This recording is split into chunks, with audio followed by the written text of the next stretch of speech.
I'm so happy that you guys are here, that you came back on this beautiful day. I'm so happy to see all of your faces.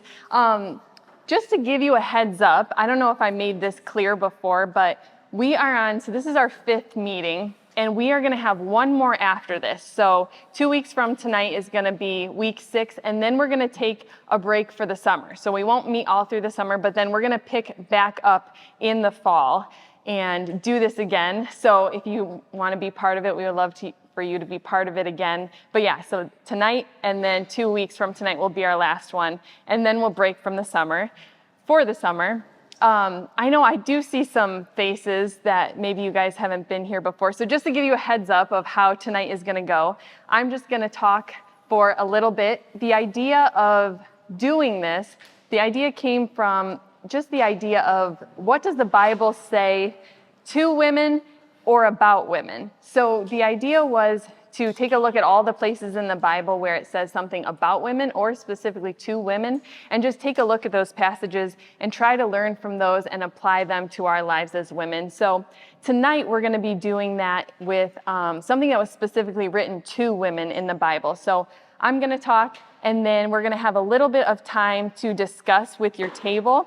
I'm going to try to wrap up around 7, and then you'll have a discussion with your table, and then we always end the night by praying. So if there's anything that you need prayer for, I just encourage you to share it with your table, and then we're going to end by just pairing up and praying for the person next to you. It doesn't have to be anything fancy or well-spoken prayer, just a short, simple prayer would be awesome to be able to pray for each other and just connect in that way. So that is what we're going to do tonight.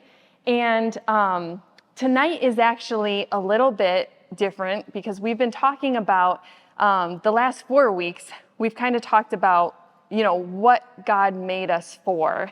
And I was kind of going, we were talking about all these different things that God made us for. And so tonight we're going to talk about something a little bit different, something that God said in the Bible specifically to women. And so I will explain. But before I get started with that, just a random fact about me, a random thing about me is I'm not really like a makeup girl. I wear makeup, but like makeup is not really my thing.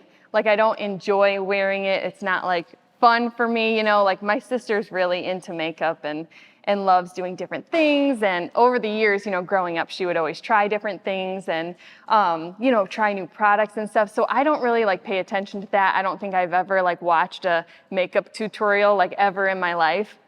And still to this day, if I like try to put on eyeliner, I don't understand how I can be that bad at it. I've been doing it for 15 years and I still can't do it. So it's never like been my thing.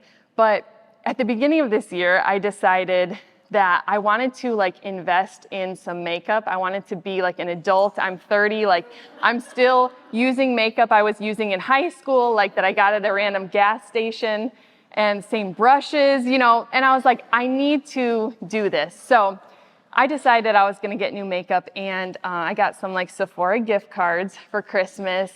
Never purchased anything from Sephora in my life before.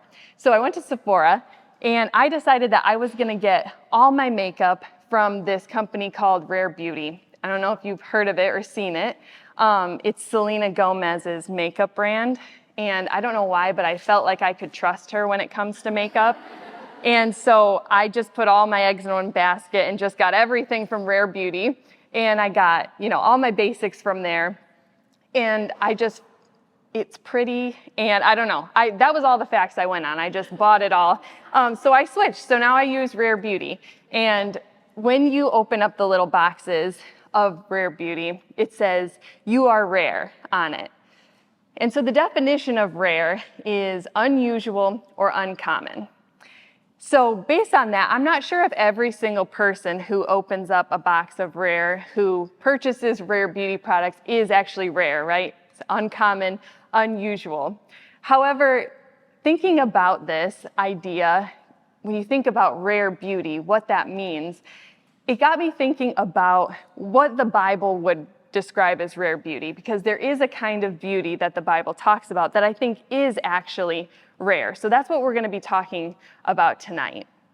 It's not hard to see when you look around in our culture that our culture is really obsessed with beauty, especially when it comes to us as women.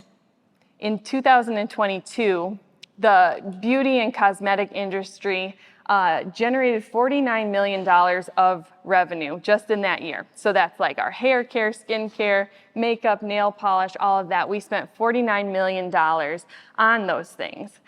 So as American women, just in general, we spend a lot of money on makeup, on just the way we look.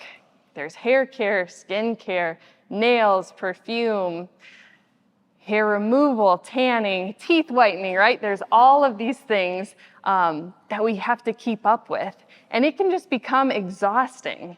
Like, I've definitely had the thought before, like, how easy it is to be a man. Like, they don't have to do any of that stuff. Like, they can just get up and get dressed and go. And we have all these other things that we have to worry about.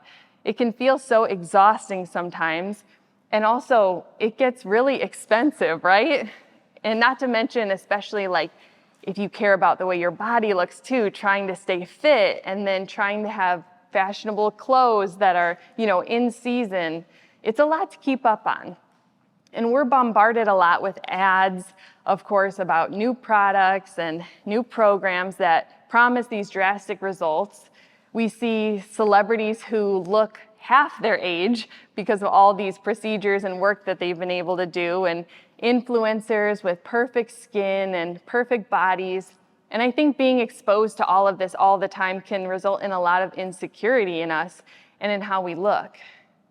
And it's gotten to an interesting place in our culture too, because it's not just like products anymore, it's procedures now.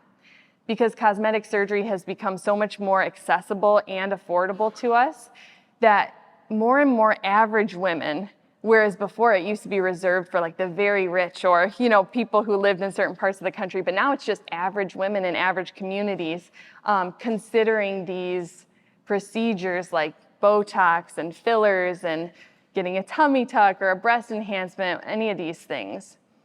A recent study that was just done this last year found that of the women surveyed, 20% of them said that they will consider getting plastic surgery done in the future. So that's would be 1 in 5 of us. And then that same study found that 56% of women are dissatisfied with the way that they look. So over half, based on those findings, over half of us are not happy with the way we look. And I think that as a result of this, a lot of us are always chasing a new product or a new outfit, a new procedure to try to satisfy that feeling we have of being dissatisfied with ourselves. Now, I don't think it's wrong to want to be beautiful or even to do things that make us feel more beautiful. That's not what tonight's going to be about. I'm not going to tell you not to do those things. Because as we've been talking about, keep going back to like God creating us, God being the creator. And God created women beautiful. He just did. Like, he created them beautiful, and also he created us as humans to admire beauty. The fact that we notice beauty, we're drawn to beauty, we admire beauty. Certainly we do in our culture. We admire a select group of people who are super beautiful. And even, it's crazy to me that my 3-year-old daughter notices beauty. And she really hones in on beauty. Anytime I do anything special with my hair or nails or makeup, she always says I look pretty, And even she hates being called cute. Only pretty or beautiful is acceptable to her. So if you ever see her, don't say she looks cute. But she already, there's already something in her. She comments on people when they're pretty. It's so interesting. It's like that's just in her to notice beauty like that. And so beauty standards, fashion trends, they change over time, obviously. But doing things to make yourself more beautiful is not a modern concept. It's not something that is just popular, now in 2024. Beauty and even fashion has always existed in human history, as far back as you can go. As much as we think we might be extreme in our culture today, you look back at some of the different trends in different cultures and periods of time, the men who wore the wigs and the powder and the handmade dresses they had less technology than we do now, and they would hand make all these dresses, and the women who wore the corsets. Us doing some skincare and makeup doesn't seem that extreme, right? When you compare it to that, maybe we're not that extreme, but we've always cared about that as humans throughout human history. So it's not like this is a brand new thing that we struggle with. Even in the Bible, throughout the Bible, beauty and physical attractive people are noted. There's a lot of men and women who are mentioned in the Bible, and we read about whether they're physically attractive or not. There was Sarah, who was Abraham's wife, who was really beautiful, so beautiful that he wanted to lie and say that it was his sister, if you remember that story, because he was afraid they were going to take her from him. So she was really beautiful. Esther was obviously very beautiful. She won a beauty contest and became the queen. You have Joseph, who must have been so hot that, his boss's wife wanted to sleep with him. So he was very attractive. You have Saul, who was super attractive. David was handsome, it said. And then you have a very interesting contrast in the Bible of the sisters, Rachel and Leah. And Rachel, we know, is very beautiful. Jacob was willing to work 14 years just to get her. And then you have her sister, Leah. And the Bible says in Genesis 29:17, there was no sparkle in Leah's eyes, but Rachel had a beautiful figure and a lovely face. So we know that Leah was not as beautiful as Rachel was, unfortunately. But even when it comes to Jesus, the Bible says, Isaiah 53:2, there was nothing beautiful or majestic about his presence, nothing to attract us to him. So it's interesting that God obviously made us this way, and he made some people very beautiful and some people not. It's just one of those unique qualities that exist in all of us, right? We all look different, and it's part of the unique way that God made each and every one of us. So the Bible does make note about people's physical attractiveness, but this isn't necessarily the same conversation as beauty. We all know that you can be gorgeous, you can be stunning, you can have a perfect body, and you can still be ugly. Because there's more to beauty than what we can see. I think that we all know this practically. Maybe you've known someone, or you can think of like a reality TV star or a celebrity. They're beautiful, but because of like their personality or the way they treat people, the way they talk, their character, it's just off-putting, right? And they're not as beautiful because of the inside.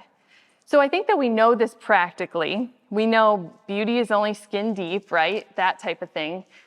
But this wisdom is also found in the Bible. God's word teaches us this very concept. And the main verses we're going to focus on tonight is 1 Peter 3:3-4. And I'm going to keep going back to this passage. We're going to keep referring back to it. And actually last week we read the verses right above this. And those are the verses that talk about Peter is talking to a group of Christians, and he said that the women, he was talking about the women who have a husband who's not a Christian, and that their actions are going to lead them to Christ because of the way they submit to their husband. So these are the verses right after those, and these are the ones that we're going to keep going back to tonight. So this is 1 Peter 3:3-4. It says, "Don't be concerned about the outward beauty of fancy hairstyles, expensive jewelry, or beautiful clothes. You should clothe yourselves instead with the beauty that comes from within, the unfading beauty of a gentle and quiet spirit, which is so precious to God." So we're going to study these two verses tonight. That's pretty much all we're going to do is just look at these two verses. And we're going to learn 4 things from these verses. And so the first one is that inner beauty is greater than outward beauty. The very first words of that passage, don't be concerned. So Peter isn't saying, don't do this. He isn't outlining these things. But Peter says, don't be concerned. He's talking about our concern. He's saying, don't let these things steal your focus on what really matters. The message that we see overall in the Bible is that beauty is fleeting. It's not a wise thing to put your money, your time, your effort into because it doesn't last. In Proverbs 31:30, it says this: "Charm is deceptive, and beauty does not last, but a woman who fears the Lord will be greatly praised." Outer beauty does not last. And it's sad, but it's just true, right? And it's a weird feeling when you look back at pictures of like your grandparents, or maybe like a movie star that we know. You look back to when they were young and beautiful, and it's kind of like a sad, weird feeling, isn't it? But we know that you can't hold on to youth and beauty. It doesn't last. We get older and we get less physically beautiful over time. The people who are the youngest and hottest in Hollywood are going to be replaced in 10 to 15 years by people who are younger and hotter than them. And our culture, it's fixated on youth and beauty, and those are two things that you can't hold on to. Those are two things that fade no matter how long you want to try to hold on to those things. So it's not that we shouldn't do things to enhance our beauty. It's just a matter of proportion and of priority. As Peter says, it's just a matter of our concern. There are more important things to focus our time, money, energy into, things that actually do last and that aren't going to fade over time. The second thing from this verse that we can learn is that you are a person, not a body. So as he says, don't be concerned about that stuff. And then he goes on to say, you should clothe yourselves instead with the beauty that comes from within. And I want to focus on that word, yourselves, because that word is referring to you, the you inside, not your body, right? Not this, because your body will one day be no more. It won't be here. But you are not a body. You are a soul inside a body. You are a person. If you read this verse in the ESV version, that part where it says yourselves, it says the hidden person of the heart. And so I kind of like that terminology. I think that it captures what he's trying to say really well. He's saying the hidden person of the heart, your soul, who you are inside. So Peter's saying, don't be concerned about the outward stuff, about your body, your physical body. He's telling us instead to focus on who you are inside, the hidden person inside, who you are in the innermost parts. Focus on that person, because that's the person that God sees when he looks at you. There's this well-known verse, you've probably heard it before. It's when God is sending his prophet Samuel to go find the new king and anoint him of Israel. But he's giving Samuel these clues of what to look for. He's giving him instructions on how to find this king. And he says this in 1 Samuel 16:7. It says, "But the Lord said to Samuel, don't judge by his appearance or height, for I have rejected him. The Lord doesn't see things the way you see them. People judge by outward appearance, but the Lord looks at the heart." As humans, we look at the outside. So often we just see bodies. We don't see people's souls. But God is not human, and he sees our hearts. He sees our souls when he looks at us. He sees and cares about the hidden person inside. And this is really encouraging to me, at least. Whether you feel like you are outwardly beautiful, whether you feel like you're not, the reality is we're all average, I would say, most of us. That's not a bad thing to be. Most of us are just average. That's good. Whether you feel young or old or in the middle, how we look on the outside matters very little to God. So if you've ever felt like the pressure to be beautiful, the pressure is off when it comes to God. Or maybe you've felt judged for the way you look. Maybe you've never felt pretty enough. God doesn't judge on outward appearance. He sees what's inside. He cares about how beautiful we look on the inside. He cares about our hidden person, who we are inside. So you're a person, not a body. The third thing is that we should focus on the beauty that comes from within. Again, going back to that verse, he says, don't be concerned about that stuff. He goes on to say, you should clothe yourselves, your hidden person of the heart, with the beauty that comes from within. So as we've been talking about, this outward beauty, inner beauty, these are two different things. Just because you're outwardly beautiful does not necessarily mean you're beautiful on the inside. And there's a proverb that illustrates this idea really clearly and perfectly. And it was actually in our Bible reading plan for yesterday, if you're reading along with it, just as a coincidence. I had this written in here before that, but we just read it yesterday. It's Proverbs 11:22. And it says, "A beautiful woman who lacks discretion is like a gold ring in a pig's snout." So a beautiful woman can be ugly. That's what this verse is trying to say. Because of her character, because she has no discretion, no judgment, she can be ugly. So inner beauty and outer beauty, it's two different things. So we know kind of from what the Bible is telling us about outward beauty, it doesn't last, right? It's going to fade. Peter says we shouldn't be concerned with it. It shouldn't be our focus. And it doesn't really matter that much to God. I don't know if you feel like you're like in a middle school talk right now, because a lot of times this is the thing that we tell middle school girls, isn't it? Like, it's about the inside that matters, not the outside. But I think that we need to hear this just as much at 30, 40, 50 years old, because the Bible teaches this very idea that the inside affects the outside and not the other way around. So you can be average looking, but you can be exceptionally beautiful because of the inner beauty that's radiating outward. I don't know if you've ever known somebody like this. Maybe you can think of like an older woman in the faith, or a grandma, or someone like that who their beauty just kind of radiated out of them. They maybe weren't the most physically beautiful person, but because of their attitude, the way they treated people, they were just stunningly beautiful because their beauty was coming from the inside. There's an old preacher saying, I don't know if you've heard it, but sometimes they'll say, like, if the barn needs paint, paint it, right? I've heard it before. Implying, like, it's not bad to wear makeup if you need to. Go ahead and make yourself look a little bit more beautiful. It's not wrong to want to make yourself look better on the outside. But I would add, you can paint the barn, but don't forget to go on the inside and furnish it. Don't let the inside be all full of cobwebs and nasty.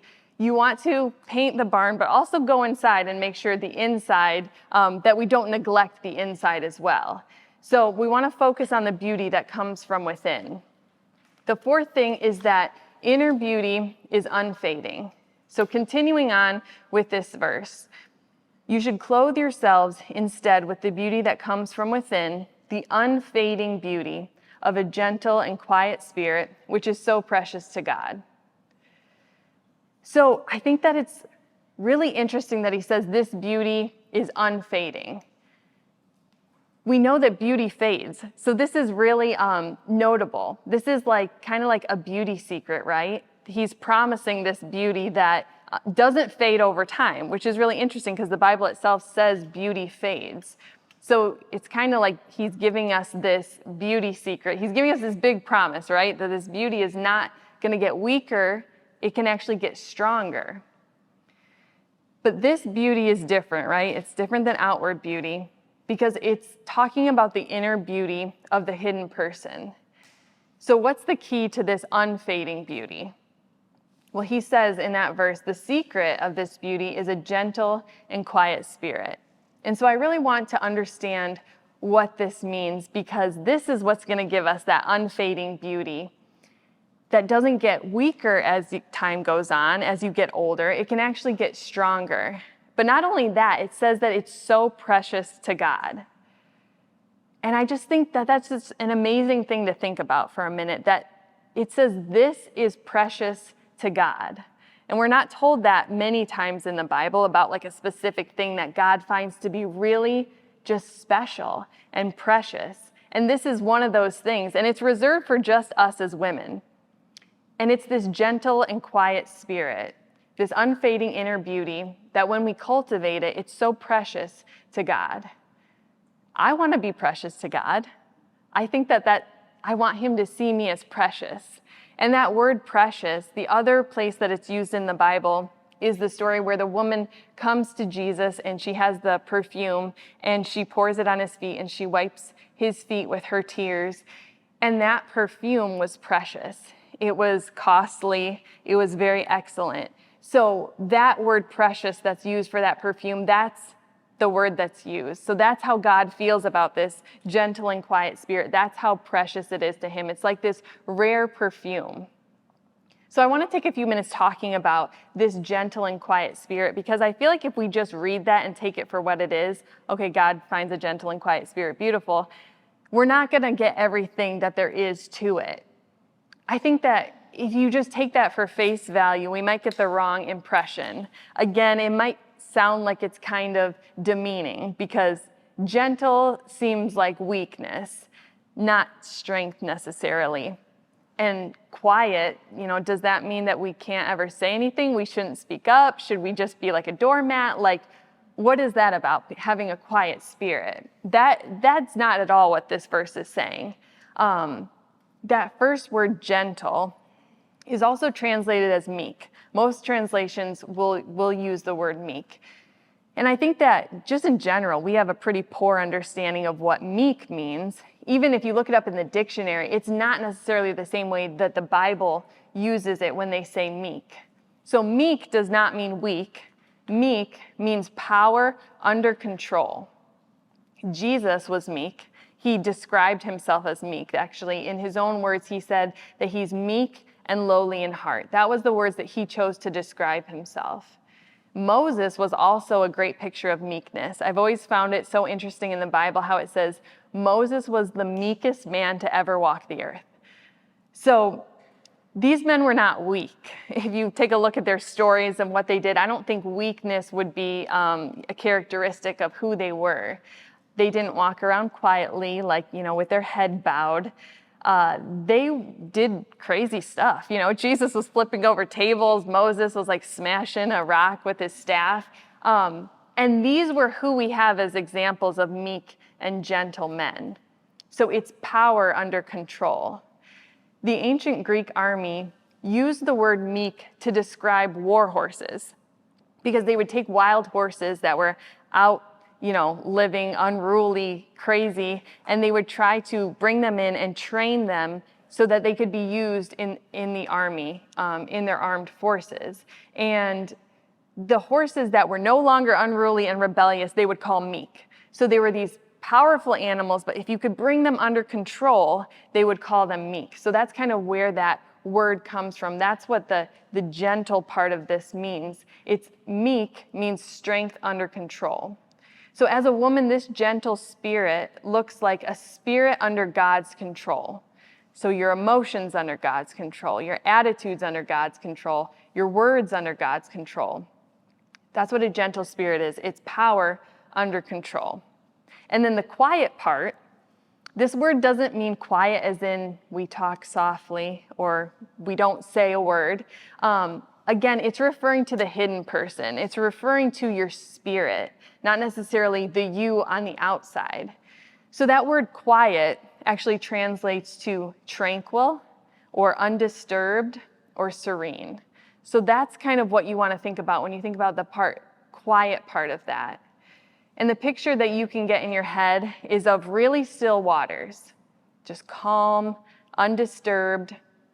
This should be a picture of our inner spirit, that no matter what chaos is going on in the world, no matter what your circumstances are, that you still have this quiet spirit because of your trust in God.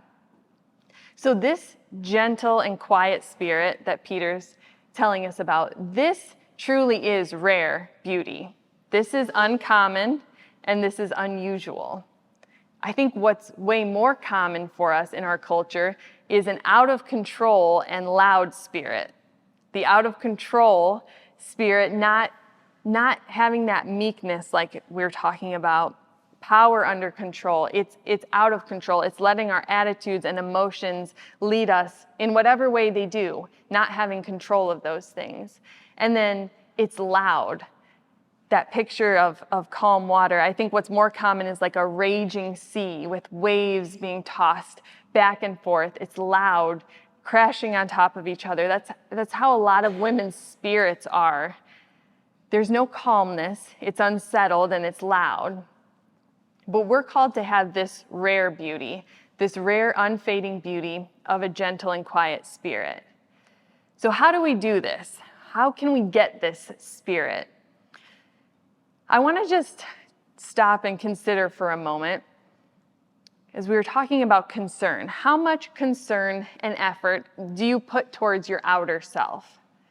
Most of us, even if, you're very minimal, or maybe you're like me and you don't really like makeup all that much, we still, care to some degree. We all shower and fix our hair and make ourselves presentable, and periodically we do things like get our roots done and get our nails done and teeth whitened, all those things, shop for new clothes. We put time, money, and effort into our outer beauty, but what about our inner beauty? How much effort do you put towards your inner self, towards that hidden person? What are you doing to make her more beautiful? Maybe your body doesn't need another outfit, another product, another procedure. Maybe your soul just needs some effort. That hidden person inside needs some attention.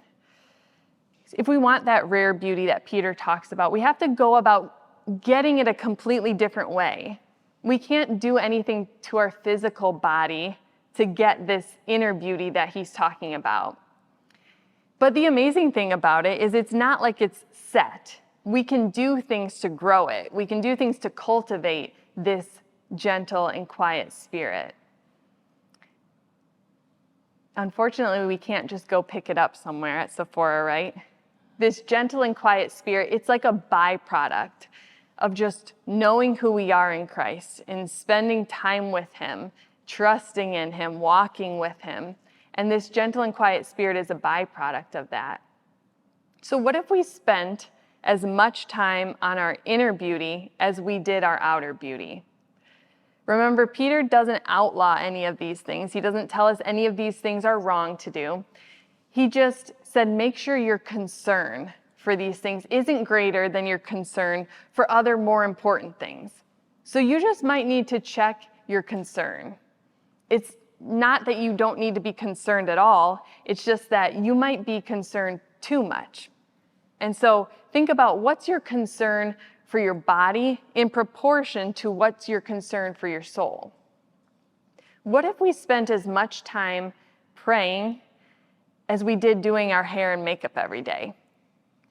What if our habit of reading the Bible was as solid as our habit of doing our skincare routine every single day? What if we spent as much money on investing in the kingdom as we did investing in our big beauty treatments every single year, things that are not going to last? What if we instead invested that in things that would last? We know that putting our time, money, and effort, ultimately it is a lost cause because it's fading every day and we can't hold on to it no matter how much we want to. So let's be women who give time and care and attention to that hidden person. Because if the goal really is being more beautiful, if you want to be more beautiful on the outside, we would be way better off taking care of that inner person rather than the outer person. You might not need Botox, you might just need a better attitude. That could do so many wonders for you if you were just smiling and happy and just have a different attitude. That could radiate beauty better than any procedure could. If we want to be beautiful, the reality is we would be way better off taking the time that we do have in the morning and spending it looking to God rather than just looking in a mirror at ourselves. So take care of the outside, but don't neglect the inside either. Get your body ready for work in the morning, but don't forget to get your spirit ready as well. I was thinking about this just this past Sunday because that's one of the only days that I get some undisturbed time to get ready as we get ready for church. And I'm always have worship music on and I'm thinking about church and praying about it. And you have to get your spirit ready as you get your body ready. And that's way more important than the body anyway. Getting our hidden person ready yields more beautiful results than the physical, no matter what you look like. It's the unfading beauty that comes from a gentle and quiet spirit. And there are things that we can do to cultivate that gentle and quiet spirit. It's not as if some of us, oh, she just has a gentle and quiet spirit and I don't.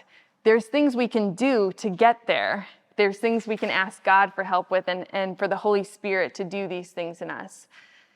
So again, remember when we're talking about that gentle and quiet spirit, gentle is the picture of a war horse. It's power under control. And maybe that's what you need. Maybe you feel out of control, that you're just led by every impulse, every emotion, every attitude, and you need God's help putting those things under his control. Remember the quiet part is the picture of calm water, tranquil, serene. And maybe you need God's help in this area. Maybe your spirit is not quiet. Maybe you feel like it's raging, the waves are raging. So what are things that quiet your spirit? If we're honest, I don't think any of us scroll on Instagram for an hour and just, oh, my spirit feels so quiet now. Or watch the news like, oh man, that news just quieted my spirit. But what are the things that do quiet your spirit? Do more of those things. Maybe you connect with God through nature. Maybe it's listening to worship music. Maybe it's just being still and not, reaching for your phone or whatever. It's doing those things, recognizing what it is that gives us that gentle spirit and doing more of those things. Do things that cultivate a quiet spirit. That's how you take care of your soul, of your hidden person. You do things that give you the quiet spirit. I was going to say avoid things that give you anxiety, but then I realized, like most of us, that would be like our kids, and you can't really avoid things like that. Do what you can do to eliminate those things and get that gentle spirit. And remember, it's about proportion, like Peter says. And some of you this might not be your thing at all. You might think, I don't really struggle with that at all. Some of you might struggle with it a lot. And if you do struggle with this a lot, if you feel like your concern is tipping a little bit too much that way, you might have to take some more drastic steps. You might have to unfollow some people on social media who are always tempting you to buy the next thing, buy the next product, do the next thing, because they're so focused on the outside. It's so easy to do. But that's not who we're called to be. We're not called to be women who are obsessed, who are super concerned about how we look on the outside. We might have to change some things to refocus on the things that are actually important, not the things that will fade away. So I want to end tonight by reading one last passage. And these verses aren't even talking about beauty, but I thought that it was really good as we've been kind of contrasting like the outer person and the inner person. So Paul says this in 2 Corinthians 4:16 through 18. It says, "That is why we never give up. Though our bodies are dying, our spirits are being renewed every day. For our present troubles are small and won't last very long. Yet they produce for us a glory that vastly outweighs them and will last forever. So we don't look at the troubles we can see now. Rather, we fix our gaze on things that cannot be seen. For the things we see now will soon be gone, but the things we cannot see will last forever." So I love how it says that in the beginning. Our bodies are dying, but our spirits are being renewed each day. And that's the amazing thing about the Christian life, that there's this promise that no matter how old you get in years, your spirit can still be young. It can be fresh. It can be renewed each and every day. And as we fix our gaze on what we cannot see, like we're talking about our souls, that hidden person, because the things that we can see now will soon be gone, right? All of this will be gone. Depending on how you feel about your body, you might be really excited about that or sad. You might be super excited to piece out of this body. But the most beautiful bodies that we see, they're all going to eventually grow old and die. But the things we can't see will last forever. That hidden person, your soul, it will last forever. So don't neglect your soul, the thing that is going to last forever. Let's be women who concern ourselves with how we look on the inside just as much, if not more, than we do on the outside. We're going to move into our discussion time now. So I'm going to read these questions to you. And we're going to start with, who do you find to be the most physically beautiful woman? So it could be celebrity. Who do you think is most beautiful? And I think that's just an interesting question because everybody finds different people beautiful. So who is the most physically beautiful to you? And then also, secondly, who's the most inwardly beautiful? Is there someone that comes to your mind when we talk about that inner beauty that radiates out? And then second, how does the time and effort you put into your physical beauty compared to the time and effort you put into your inner beauty? So just contrasting that. What kind of things do you do for your body? What kind of things do you do for your soul? And contrast those things. And then lastly, what are some things you need to do to cultivate a gentle and quiet spirit? So I don't know if anything stood out to you in either of those two areas that you think that you could do to kind of cultivate, to let that gentle, quiet spirit grow into yourself. And then lastly, we're going to end with, how can we pray for you? So if you have something going on, we would love to pray for you. Make sure you share that with your table.